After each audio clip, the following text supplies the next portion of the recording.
Assalamualaikum warahmatullahi wabarakatuh. Sahabat cinta Quran yang dirahmati Allah. Tidak ada duka, tidak ada bencana, tidak ada kesedihan yang mendalam kecuali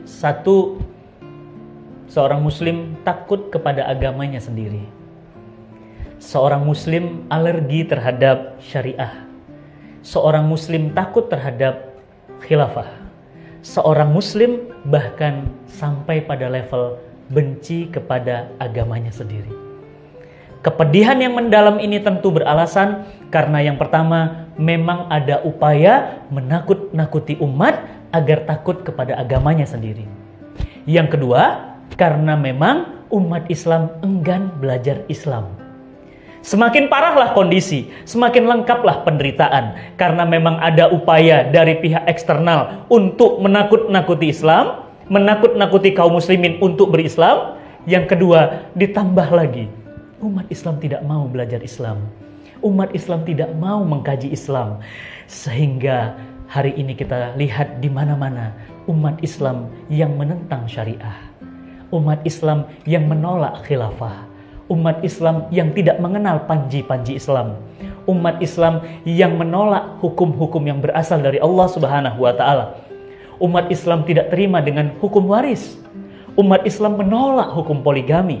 Umat Islam sendiri yang kemudian menolak hukum yang terkait dengan persaksian wanita dan pria. Umat Islam sendiri yang tidak setuju terhadap larangan presiden wanita dan seterusnya. Siapa yang menolak syariah?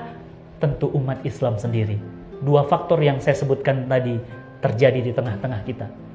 Barat, orang-orang kafir memang telah berupaya pagi dan siang juga malam untuk menakut-nakuti kaum muslimin agar kaum muslimin tidak mau mengambil Islam.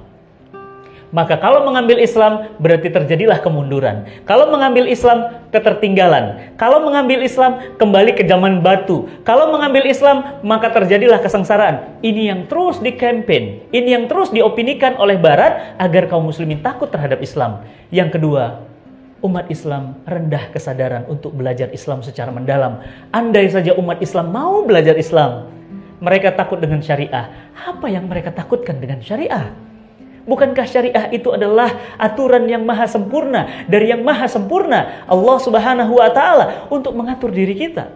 Bahkan Allah Subhanahu wa taala berfirman, "Al-yauma akmaltu lakum dinakum wa atmamtu 'alaikum nikmati wa raditu lakum Islam Madinah." Hari ini telah aku turunkan Islam sebagai agama yang sempurna untuk kalian, sebagai syariah yang sempurna untuk kalian, dan aku cukupkan nikmat itu dan aku telah ridhoi Islam menjadi agama kalian.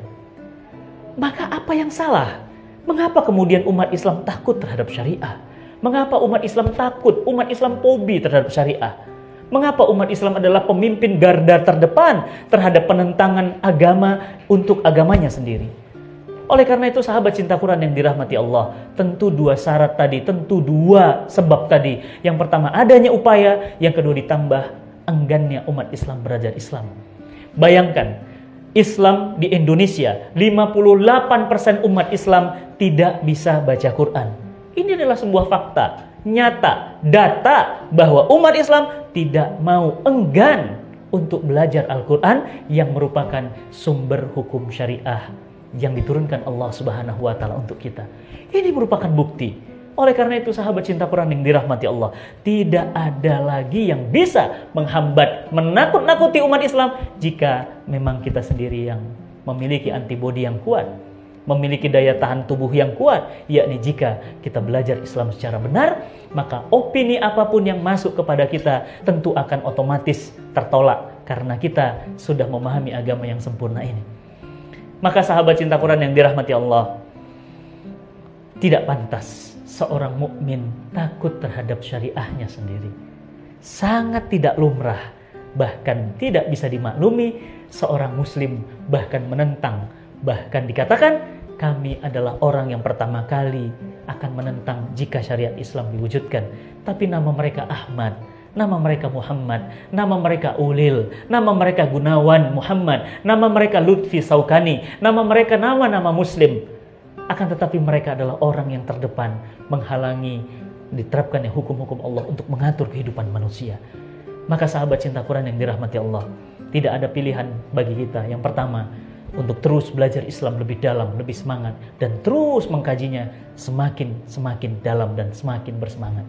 Yang kedua, menyadari bahwa hukum-hukum Islam itu adalah sumber kebaikan, dan jika tidak diterapkan akan menimbulkan keburukan. Allah Subhanahu wa taala menegaskan, "Wa ma arsalnaka illa rahmatan lil alamin." Kami turunkan Islam ini kepadamu wahai manusia, kepadamu wahai Muhammad, untuk menjadi rahmat atas segala alam. Maka bagaimana Islam mau menjadi rahmat jika untuk diterapkan pun penentangnya adalah umat Islam sendiri? Na'udzubillah min zalik. Tentu ini kesedihan yang mendalam bagi saya, kita, dan anak cucu kita nanti tentunya. Semoga Allah Subhanahu wa taala memberikan kekuatan, kesabaran agar kita terus mendalami dan mencintai Islam dan merindukan hidup dalam naungan Islam. Salam cinta Quran. Assalamualaikum warahmatullahi wabarakatuh.